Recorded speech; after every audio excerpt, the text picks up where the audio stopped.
तो आपको क्या लगता है कि ये जो मसला है ये कैसे हल हो सकता है? इट्स वेरी सिंपल जी, बहुत बड़ी गेम हुई है।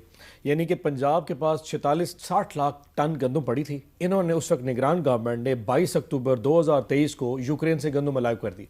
34 लाख टन वहां से आ गई।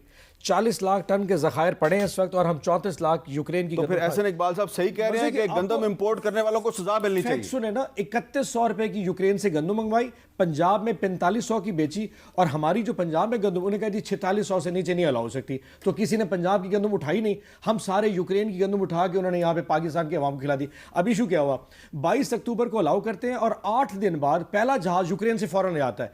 22-23 दिन लगते हैं यूक्रेन से जहाज आते हैं। सो निगरान सेटअप में कोई शख्स बैठा था जिसने पहले प्लान करके एलसीज खुलवा दी थी यूक्रेन से गंदम की, और उसने फौरन अप्रूव किया। और उसके बाद आपको यह पता है टोटल प्रॉफिट कितना है? आज हमने कैलकुलेट किया पीटीआई ने, 85 अरब रुपया का किसी ने सिस्टम में